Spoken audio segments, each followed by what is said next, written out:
Death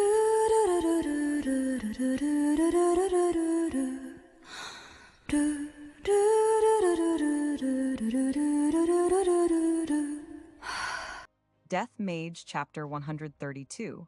Is there anyone equivalent to an A-class adventurer present? The Amid Empire's army that was occupying the Sauron region was troubled by the fact that the process of normalizing the new government system was not proceeding at all. What shall we do, Duke Marm? At this rate, our position in our homeland, Said a military civil official, inside the conference room of one of Duke Sauron's army's forts that had been seized by the Amid Empire's army.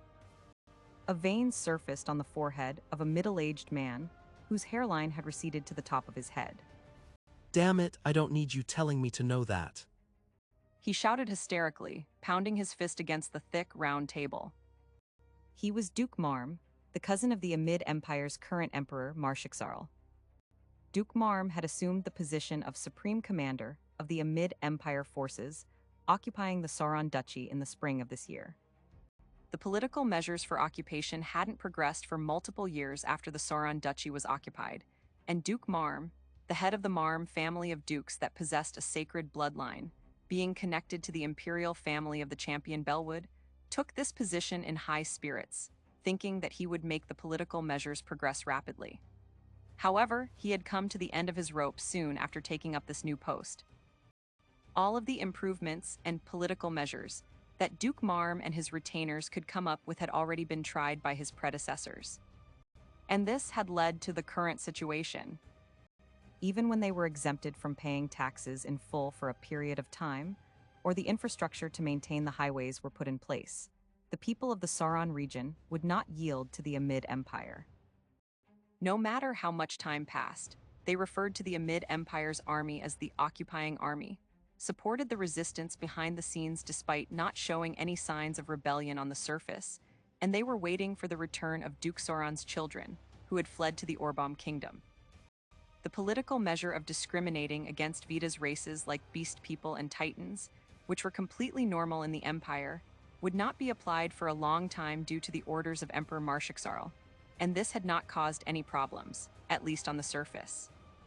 However, other political measures had caused problems to surface. Trying to do something about it, the army that Duke Marm had brought with him were throwing themselves into things and running about, but the situation had only worsened. The people have a deep-rooted resistance to the construction of a church of alder and religious conversion, so we cannot gather workers. In fact, there have been conflicts between the people and the soldiers trying to recruit workers, devolving into bloodshed.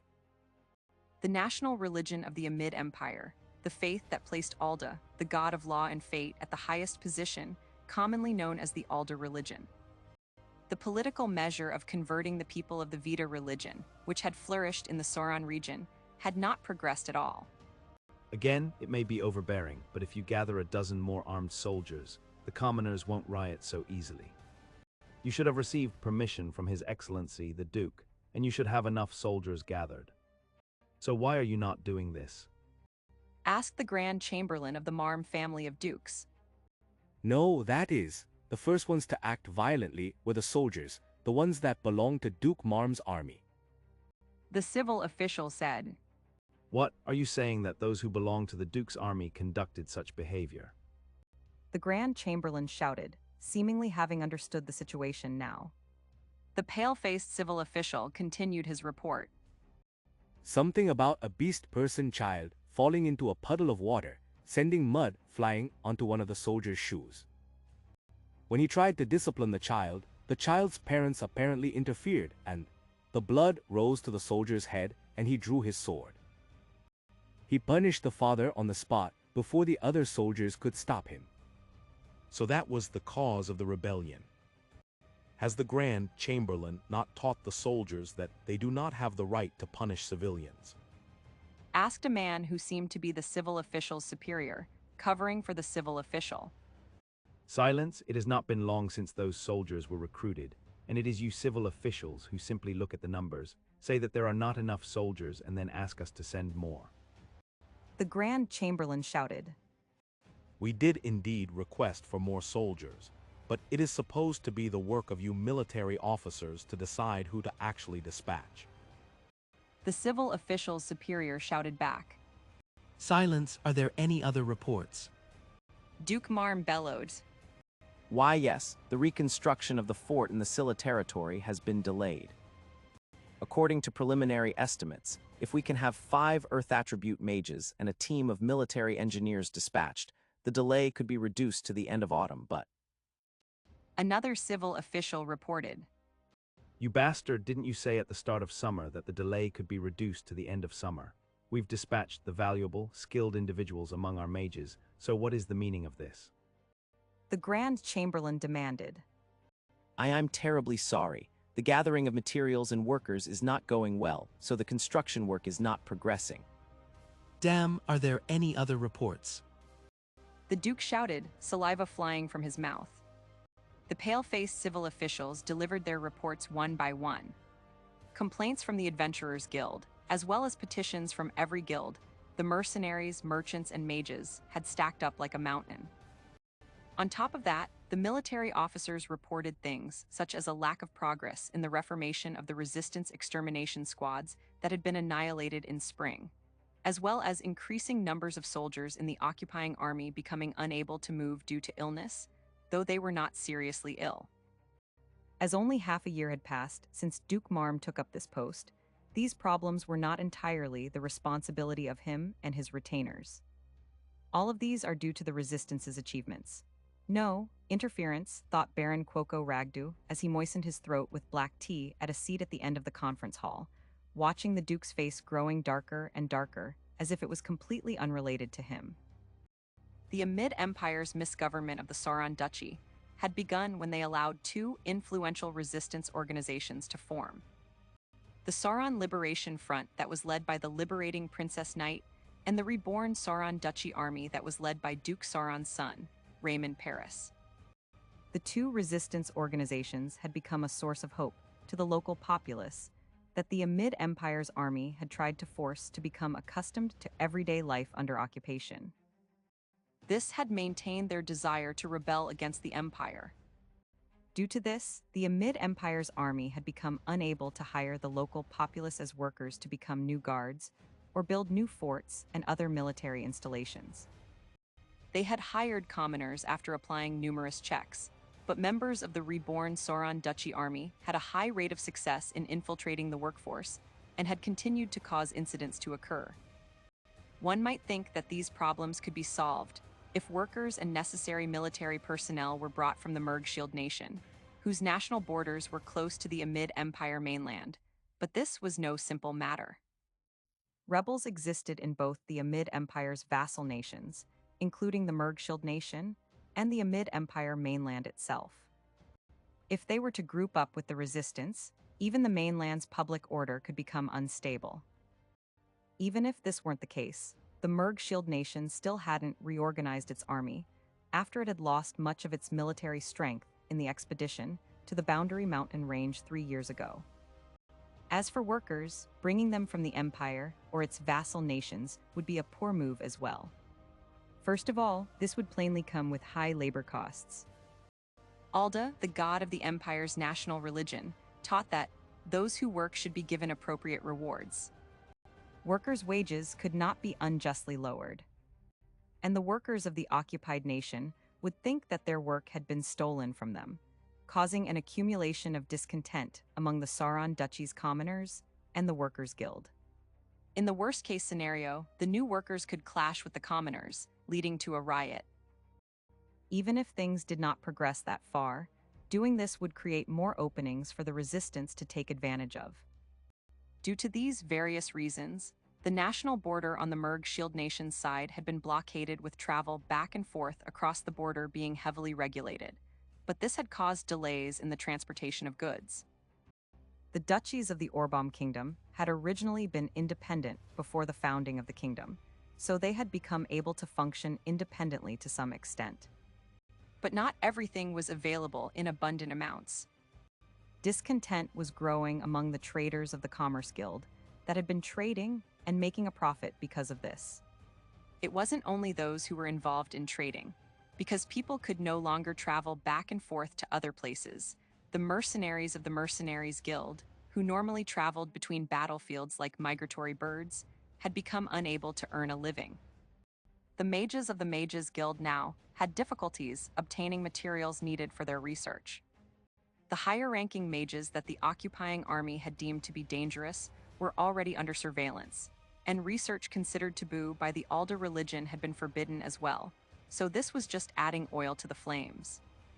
The Adventurers Guild didn't have as many complaints, but adventurers were also unable to leave the Sauron region. And adventurers of D class or lower were more often employed by commoners and merchants than by noblemen. If they acted friendly towards the occupying army and became hated, their incomes would drop sharply. And the occupying army did not have an unlimited number of personnel. Duke Marm's personal army was quite large in size compared to other armies owned by noblemen. However, it wasn't as if he had brought his entire army to the Sauron region. He had needed to leave some of the army behind to maintain public order in his own lands. And if he had brought too many, he would have faced problems with upkeep costs and finding places for them to stay. That was why only a third of his army had joined the Amid Empire's occupying army. However, the soldiers of the Duke's army were falling sick in quick succession. They were staying in a place with a different climate for an extended period of time, so it was only natural that some of them would become sick. But it seemed that it was the Duke's fault for bringing an army that was normally maintaining the public order of a duchy on an expedition that they weren't accustomed to. It wasn't as if there were no methods available to improve these problems. The resistance simply needed to be exterminated. To say that things would go well if the resistance were to disappear would seem to be an excuse, but the resistance's interference was preventing the occupying army from freely gathering personnel and materials in the Sauron region, and as long as they existed, the commoners would never yield to the occupying army. It wasn't as if things would go smoothly the day after the resistance was defeated, but the situation would certainly improve. A good opportunity for that had come when Raymond Paris and his younger brother Rick Paris of the reborn Sauron Duchy army had been killed together. If the Sauron Liberation Front had been destroyed as well, the Amid Empire's political measures would have progressed several steps forward by now. Duke Marm wouldn't have needed to take up this position either. However, the liberating Princess Knight had gathered the scattered remnants of the reborn Sauron Duchy army into the Sauron Liberation Front, forming a single, very stable organization. And the elite resistance extermination squad that had been assembled during the spring of this year had been annihilated by the elite squads led by the liberating Princess Knight.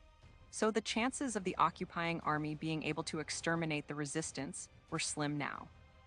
Especially with Duke Marm standing at the top, Quoco lamented to himself as he listened to Duke Marm shouting once more. Curse those low-born fools. If they want requests, I have given them work as guards. If they don't like it, they can go and hunt on their own in the devil's nests. Your Excellency, what will you do if you do not take the Adventurers Guild's concerns into account and they join forces with the resistance? A civil official asked. Then send the requests to build the church to the Adventurers Guild as well. Even those savages should be able to transport stone. That would encroach on the domain of the Workers' Guild. What domain have those who do not cooperate with us to spread the traditional holy teachings of Alda, those heretics who worship a lewd, wicked woman? It started again. Quoco was a traitor who sold information to the resistance organization, the Sauron Liberation Front, tempted by the delicious food ingredients they offered. However, he had another motive for betraying his country other than the delicious food. Duke Marm becoming the supreme commander had been decided in the winter of last year, and after hearing this, Quoco had guessed that the Duke, as well as the other noblemen who had been dispatched at the time, including Quoco himself, had been chosen by the Emperor as sacrificial lambs. Duke Marm is too devout a follower of Alda, and he possesses strong connections to the Church of Alda in the Empire. But he is ostracizing Vita so aggressively that even those in the Empire think that he is too radical. Even though worshipping Vita was forbidden in the Amid Empire, showing contempt for Vita herself was not encouraged.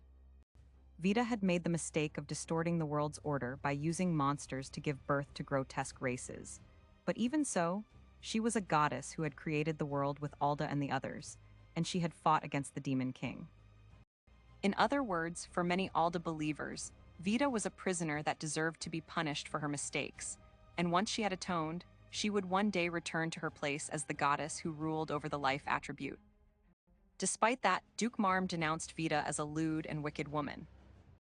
There was a famous story among noblemen where he had encouraged the people of his land to leak information so that he could hunt down adherents of Vita, only to have the Pope reprimand him, asking, "What do you take the law to be?" That wasn't all. Duke Marm treated adventurers as low-born individuals. There were problems in his sense of values, even outside of his religion. The Amid Empire and its vassal states had a tendency to not use adventurers in its military activities. That was because there was a historical event in the past, before the foundation of the empire, where a nation hired large numbers of adventurers as mercenaries to fight a war against another nation, leading to a shortage of strength to exterminate monsters within the nation. Though they did not lose the war, damage caused by monsters increased in every region, causing the nation to fall apart. That didn't mean that adventurers weren't trusted, but Duke Marm didn't care about these details. He discriminated against adventurers unjustly other than extraordinary exceptions, such as the Thunderclap Schneider. Still, if the region would stay quiet, then it would be fine. It is a family of dukes with a long history. The vassals are exceptional, but the military officers, including the Grand Chamberlain. At the very least, the Emperor should know that dispatching them here to the Sauron Duchy now would make things worse, and that things will not get better. As Cuoco spent his time for the rest of the unproductive meeting immersing himself in his thoughts, Duke Marm's irritation reached a peak. Curse you, Marshixarl, you set a trap for me, a duke, sent me to a troublesome occupied region, forced the Marm family of dukes to bear the failure of the political measures. A trick to solidify your own strength as the Emperor. Master, please stop referring to His Excellency, the Emperor, without any honorifics. Surprisingly, it seemed that Duke Marm was thinking the same thing as Cuoco. He couldn't destroy a family of dukes, so he's forced the current Duke Marm to retire. But he could easily destroy a family of barons that is swimming in debt. Well, if that's all, I don't really mind, but he would simply sell his mansion and household belongings, then repay his debt by working as an adventurer. He had always accommodated the Adventurers Guild up until now, and he was quite confident in his own fighting strength. His family had been on the verge of destruction to begin with, so he had resigned himself to this fate as well. But if I make a bad move, I might be forced to live a life of faith as a priest, or they might announce that I have committed suicide as a way of taking responsibility. I don't want that. Eating delicious food was life. A modest life as a priest would be unbearable. Cuoco didn't want to die either. Silence, all of this is because you cannot handle the resistance, is it not? Everything would go well if it were not for them. Duke Marm shouted. Personally, I would like if Aristono and the others could coordinate with the Orbom Kingdom and take the Sauron region back while I am wasting my time here. I may fall from being a baron to a knight or even a mere honorary nobleman, but I would no longer need to repay my debt. Now that things have come to this, I have no choice but to summon the 15 evil-breaking swords. Duke Marm said at last. With these words, the calmness in Cuoco's mind disappeared. The 15 evil-breaking swords, the secret force of 15 knights under the Emperor's direct control, said to have saved the first Emperor Balschmidt. Said to each possess strength not inferior or even superior to a class adventurers. They really exist. Cuoco was surprised, but it seemed that Duke Marm's decision was a surprise to his vassals as well. It's true that the 15 evil-breaking swords would be able to exterminate the resistance, but they move only at the command of His Excellency, the Emperor. No matter how much of a right you have to the throne, I do not believe you can command them. One of the vassals said, I will lower my head to Marshixarl. At this rate, I will lose my status as Duke either way. With that being the case, relying on Marshixarl will be better and result in shallower wounds to my family than being made to bear responsibility for defeat. Duke Marm said, "This could be considered a pathetic judgment, one that involved discarding his pride." At the very least, it was likely a far better decision than trying to somehow solve things on their own. But for Cuoco, this was a poor situation. Aristono's skill is likely at the level of a C-class or B-class adventurer.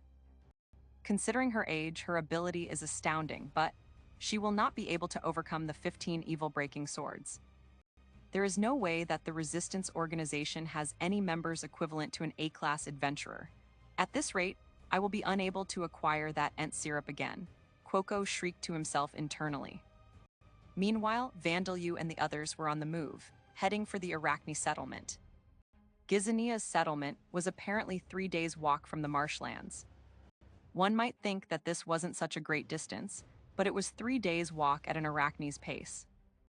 With a body height of 3 meters, her stride was far longer than a human's, resulting in her walking fast enough for Borkus to stop her. Gizania Jauchen, you walk too fast. Borkus said, My apologies, I'm feeling impatient, so I keep ending up walking too quickly. Gizania said as she stopped. Her pace was not simply quick, it was on the same level as a short-distance athlete sprinting at full speed. One might have expected her movements to be dull due to her large size, but she manipulated her 8 legs with skill, her claws kicking against the ground to propel her forward. And this caused almost no movement for her upper body. I understand how you feel, and it's not like we can't keep up, but are all Arachne this fast? Bastia asked. Yes. Gizania said, nodding. As you can see, us Arachne have many legs, and everyone moves quickly. Large builds such as myself struggle to make tight turns, but we are adept at running in a straight line to make up for that. One might think it strange that the Arachne had never interacted with the lizard men when there were only 3 days walking distance separating them, but it seemed that the distance was more like 10 days' worth for a human or lizardman. It was impressive that the noble orc and his subordinates had chased after Gizania. In fact, considering their appearance, orcs were relatively energetic monsters with exceptional charging ability, so perhaps they had been unexpectedly swift. Of course, there were reasons the Arachne hadn't made contact with the lizardmen other than distance. They simply had no need to advance into the marshlands. The southern region of the continent, which was surrounded by the Boundary Mountain Range to the east and west, was shaped roughly like a long diamond. Talishheim was at the northern tip, and the marshlands were immediately south of it. The Arachne nation and the noble orc kingdom were where the continent was widest in the east-west direction. Thus, the Arachne had more than enough land, not needing to advance into the marshlands that didn't suit their way of living. And since they were surrounded by nothing but devil's nests, there were no problems in obtaining food as long as they were strong enough. Of course, it wasn't as if each race didn't have individuals with hearts desiring adventure. However, most such individuals had tried to cross the Boundary Mountain Range to the east and west, rather than crossing the marshlands to the north. There had likely been some who had set foot into the marshlands, but, at least in Talishheim's history, there were no records of members of other races coming from the south. So even Princess Cornelia walks quickly? Elinora asked. Of course. The princess is a medium build, so she is far faster than I am. Gizania declared with pride. It seemed that the Arachne, like the Scylla, took pride in their lower bodies that might look grotesque to other races. How fast the princess? It seemed that what surprised Elinora was not the Arachne race's sense of values, but the Arachne princess that moved extremely quickly. The fact that Arachne move quickly, is it surprising? Gizania asked. I apologize if I offended you. It is very different from the image of Arachne that I had from things I heard on the outside. Elinora said. By outside, I suppose you mean the outside of the Boundary Mountain Range. The region ruled by the tyrannical god Alda. Do they say that we are evil? Gizania asked. Yes, especially in the Amid Empire side to the west, where I was before. Elinora said. I heard things such as that Arachne create webs with their powerful threads and eat humans starting with their heads when they are caught. and that they pretend to be humans and seduce men to kidnap them. Arachne are generally thought to have bewitching appearances and behaviors. The image of Arachne that Eleonora described was the kind that would be heard in the Amid Empire, where the Alda religion had a strong influence. Gizania had a dejected expression on her face. It seemed that this had been worse than she had imagined. That means we are no more than monsters that disguise ourselves as women. How terrible, we are not known for what we really are, a race of brave soldiers and skillful masters of manipulating threads. She said in a disappointed tone. That's true, I didn't think that the Arachne was a race of brave soldiers. Said Eleonora. To be honest, it's a surprise to me as well. Said Vandalu. Indeed, it seemed that the normal image of Arachne was not one of warriors and soldiers. This was true even when Princess Levia was asked. The myths say that the Arachne are a race that fought alongside Vida and Talos, the one who founded our race, but I remember that they used their threads skillfully to entangle the warriors who served Alda. She said, What I see. It could be that 100,000 years ago there were few large builds like myself. However, it is likely that even vampires and ghouls are treated as monsters and persecuted on the outside. Gizanir said, That's right, though in the case of vampires, it's not so far from the truth. Eleonora said, Oh yes, that is the case. It is half true. Said Zadyrus. The two of them had complicated expressions on their faces. The vampires of the Bon Gaia continent were evil hounds serving the purebreed vampires who served evil gods, while ghouls ate the humans they defeated and kidnapped women, turning them into members of their own race and using them as tools to birth children. It seemed that neither of them could strongly deny Gizania's words. More importantly, I am interested in the job called samurai. Said Bastia, changing the topic smoothly just before an awkward atmosphere settled in. Samurai is the recreation of the bushy job left behind in historical records by the champion Hillwillow. In the world where Hillwillow and the other champions came from, there were many ancient soldiers known as Bushi who excelled in the use of 100 combat-related skills, especially proficient with the use of a single-edged sword known as a takai. Gizania explained. 100 skills, as to be expected of the world the champions came from, so does that apply for you as well, Gizania? Bastia asked. No, samurai is not a job that reaches such heights. None have recreated a takai either. If I was a true Bushi, I would have been able to cut down my pursuers without requiring Vandaludono's help. It is said that a true Bushi would be able to split an enemy cavalryman in half, along with the beast he used for his mount, with a single swing of his takai. Split a cavalryman in half along with his mount. As I am now, I think I would be able to do that against an ordinary knight and his horse, but what a terrifying world it must have been, having such warriors in large numbers. As female warriors, it seemed that Gizania and Bastia were on the same wavelength. One is called a Bushi when he excels in the use of every martial art, but I don't think that means one isn't a Bushi, because they do not excel in the use of every martial art. Also, I would think that cutting an enemy in two along with his horse is done with a Zanbato asterisk, not a takai, Vandalu thought to himself.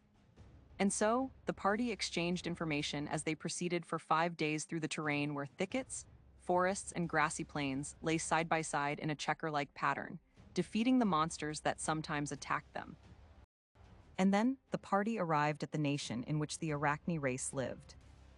Name Eisen. Rank 8. Race Skogsra Widow. Level 17. Passive skills. Superhuman strength, level 8 level UP. Rapid regeneration, level 7 level UP. Status effect resistance, level 6. Magic resistance, level 6. Physical resistance, level 6. Augmented vitality, level 7. Enhanced body part bark branches, level 8 level UP. Fruit production, level 10. Sap production, level 10. Branch production, level 10. Allure, level 6 level UP. Self-enhancement, subordination, level 3 new. Active skills. Unarmed fighting technique, level 4, level UP. Throwing, level 5, level UP. Armor technique, level 3, level UP. Spirit siphon, level 2, level UP. No attribute magic, level 1's new. Earth attribute magic, level 1's new. Life attribute magic, level 1's new. Monster explanation. Skogsra widow. This is thought to be a race that a Skogsra can attain while having been tamed.